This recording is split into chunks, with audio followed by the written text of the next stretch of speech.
ಚುನಾವಣಾ ಅಖಾಡ ರಂಗೇರ್ತಾ ಇದ್ರೆ ಒಬ್ಬರ ಮೇಲೆ ಒಬ್ರು ಆರೋಪ ಪ್ರತ್ಯಾರೋಪ ನಿಂದನೆಗಳು ಇದೆಲ್ಲವೂ ಕೂಡ ಈ ಚುನಾವಣಾ ಅಖಾಡದಲ್ಲಿ ಜೋರಾಗಂತೂ ನಡೀತಾ ಇದೆ. ನೋಡಿ, ಶಿವರಾಜ್ ತಂಗಡಗಿ ಅವರಿಗೆ ಬುದ್ಧಿ ಭ್ರಮಣೆ ಆಗಿದೆ.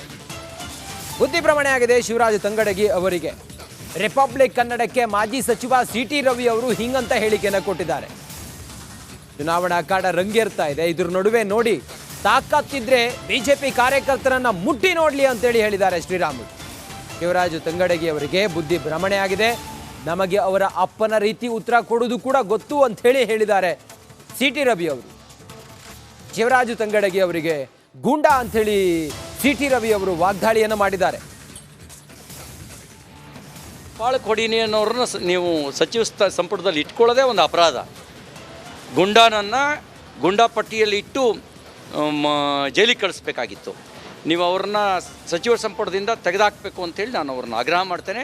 ಮತ್ತು ಚುನಾವಣಾ ಆಯೋಗ ತಕ್ಷಣ ಮೊಕದ್ದಮೆ ದಾಖಲಿಸಿ ಕ್ರಮ ಕೈಗೊಳ್ಳಬೇಕು ಅಂತ ಆಗ್ರಹಿಸ್ತೇನೆ. ಭೀತಿ ಎದುರಾಗಿದೆ ಅಥವಾ ಯಾವ ರೀತಿ ಅಂತ ಈ ರೀತಿ ಸೋಲ್ತಾರ್ರಿ, ಅವ್ರು ಗೆಲ್ಲಕ್ಕೆ ಸಾಧ್ಯನೇ ಇಲ್ಲ. ಜನ ಮೋದಿ ಇವ್ರು ಹತಾಶರಾಗಿದ್ದಾರೆ.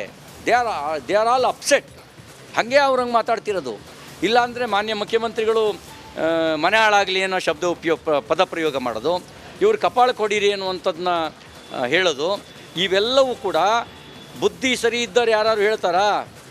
ಯಾರಿಗೆ ಬುದ್ಧಿ ಭ್ರಮಣೆಯಾಗಿರುತ್ತೆ ಅಥವಾ ಸೋಲಿನ ಹತಾಶೆ ಇರುತ್ತೆ ಅವ್ರು ಮಾತ್ರ ಹಿಂಗೆ ಮಾತಾಡೋಕ್ಕೆ ಸಾಧ್ಯ. ಇವ್ರ ಮಾತುಗಳನ್ನು ಕೇಳಿದಾಗ ಅವರಿಗೆ ಒಂದು ಸೋಲಿನ ಹತಾಶೆ ಕಾಡ್ತಿರ್ಬೋದು, ಇಲ್ಲ ಬುದ್ಧಿ ಭ್ರಮಣೆಯ ಮುನ್ಸೂಚನೆ ಇರ್ಬೋದು. ಅವರಿಗೆ ಕಪಾಳ ಕೊಡಿನಿ ಅನ್ನೋರನ್ನ ನೀವು ಸಚಿವ ಸಂಪುಟದಲ್ಲಿ ಇಟ್ಕೊಳ್ಳೋದೇ ಒಂದು ಅಪರಾಧ. ಗುಂಡಾ ಪಟ್ಟಿಯಲ್ಲಿ ಇಟ್ಟು ಜೈಲಿಗೆ ಕಳಿಸ್ಬೇಕಾಗಿತ್ತು. ನೀವು ಅವ್ರನ್ನ ಸಚಿವ ಸಂಪುಟದಿಂದ ತೆಗೆದುಹಾಕಬೇಕು ಅಂತೇಳಿ ನಾನು ಅವ್ರನ್ನ ಆಗ್ರಹ ಮಾಡ್ತೇನೆ.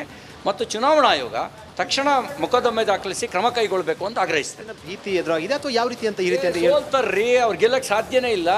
ಜನ ಮೋದಿ ಇವ್ರು ಹತಾಶರಾಗಿದ್ದಾರೆ. They R